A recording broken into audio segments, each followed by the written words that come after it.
शोमरोनी स्त्री, योहान 4:1-42.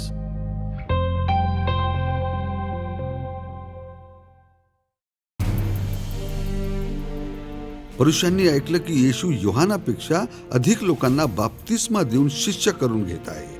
परंतु येशू स्वतः बाप्तिस्मा देत नसे, तर त्याचे शिष्य त्याच्या वतीने देत असत. हे समजून येशू यहुदियातून निघून गालिल प्रांतात गेले. त्यांना शोमरोन प्रांतातून जावं लागलं. शोमरोनातील सुखार नावाच्या गावी येशू आले. याकोबानं आपला मुलगा योसेफ याला दिलेल्या शेताजवळ हे गाव आहे. याकोबाची विहीर तिथं होती. लांबच्या प्रवासामुळे येशू थकले, म्हणून विहिरीजवळ बसले. ती दुपारची वेळ होती. एक शोमरोनी स्त्री पाणी भरण्यास आले. येशू तिला म्हणाले, मला पिण्यास पाणी दे. हे घडलं तेव्हा येशूचे शिष्य अन्न विकत घेण्यासाठी गावात गेले होते. त्या शोमरोनी स्त्री म्हणाल्या, हे काय, आपण यहुदी असून मज शोमरोनी स्त्रीला पाणी प्याव्यास मागता? हे यासाठी की यहुदी शोमरोनी पात्रांचा वापर करीत नव्हते. येशूने उत्तर दिले, जर आपण देवाच्या वरदानाला ओळखलं असतं आणि जाणलं असतं की हे कोण आहेत जे आपणाशी बोलत आहे, मला पाणी दे, तर आपण मागितलं असतं आणि त्यांनी तुम्हाला जिवंत पाणी दिलं असतं. महोदय, तिने त्यांना म्हटले, कारण पाणी ओढायला आपल्याजवळ काहीच नाही आणि विहीर खोल आहे, तर आपल्याला ते जिवंत पाणी कुठून मिळणार? काय आमचे पूर्वज याकोब यांच्यापेक्षा आपण महान आहात? त्यांनी आम्हाला ही विहीर दिली.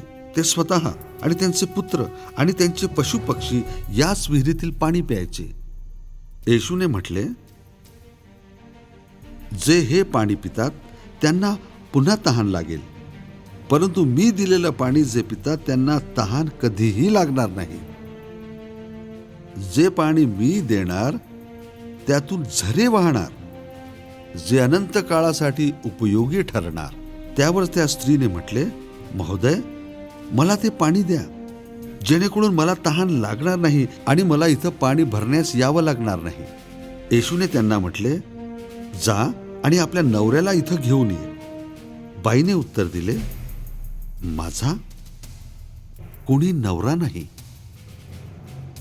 येशूने त्यांना म्हटले, तुम्ही ठीक सांगितलं की माझा कोणी नवरा नाही, पण तुम्हाला 5 नवरे राहिलेले आहेत आणि ज्यांच्यासोबत आता राहत आहेत तो तुमचा पती नाही, हे तुम्ही बरोबर सांगितलं. बाईनं त्यांना म्हटले, महोदय, मला समजलं आपण संदेष्ट आहात. आमचे पूर्वज या पहाडावर आराधना करीत होते आणि आपण म्हणता की यरुशलेमामध्येच आराधना केली पाहिजे. येशूने त्यांना म्हटलं, बाई, माझ्यावर विश्वास ठेव की ती वेळ येत आहे जेव्हा तुम्ही लोक या पहाडावर आणि यरुशलेममध्येही उपासना करणार नाहीत. तुम्ही लोक ज्याची उपासना करता त्यांना ओळखीत नाही. आम्ही लोक ज्याची उपासना करतो त्यांना ओळखतो, कारण तारण यहुद्यांपासूनच येतं.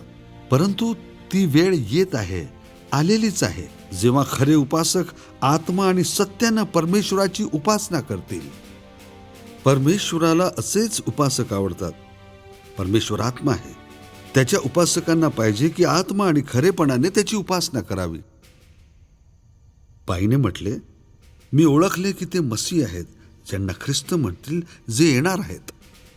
जेव्हा ते येतील ते आम्हाला सर्व काही सांगतील.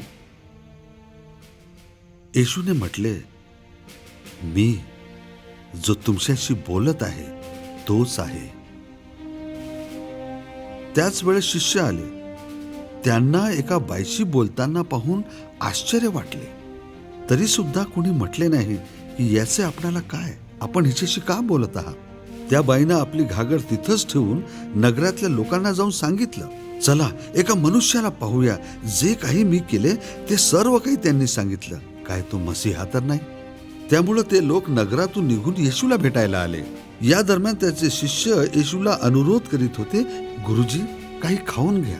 त्यांनी त्यांना म्हटले, जे अन्न माझ्याजवळ आहे त्याविषयी तुम्ही काही जाणत नाही. त्यानंतर ते शिष्य आपसात बोलले, त्यांना काही खाव्यास कोणी आणले आहे काय? यावर येशूंनी त्यांना म्हटले, ज्याने मला पाठविले त्याच्या इच्छेनुसार चालणं, त्याचं कार्य पूर्ण करणं, हेच माझं अन्न आहे. काय तुम्ही असं म्हणत नाही की कापणीला 4 महिने राहिलेत? मी तुम्हाला सांगतो की डोळे उघडा आणि बघा, पीक तयार आहे. कापणी करणाऱ्याला मोबदला मिळतो. अनंत जीवनासाठी पीक जमा करतो. पेरणारा आणि कापणी करणारा दोघेही आनंद पावतील. कारण ही म्हण तंतोतंत खरी ठरते की एक जण पेरतो आणि दुसरा कापणी करतो. मी तुम्हाला त्या शेतावर पाठविलं ज्यावर तुम्ही नव्हे तर दुसऱ्यांनी परिश्रम केलेत. तुम्हाला त्यांच्या परिश्रमाचं फळ मिळत आहे.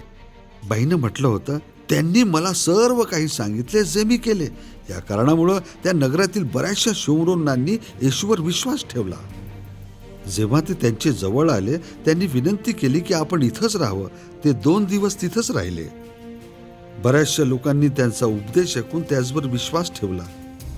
त्या बाईला ते म्हणाले, आता तुम्ही सांगितल्यामुळं विश्वास ठेवीत नाही, तर स्वतः आम्ही त्याला ऐकलं आहे. आम्ही जाणलं आहे की ते खरोखरच जगाचे तारणारे आहेत.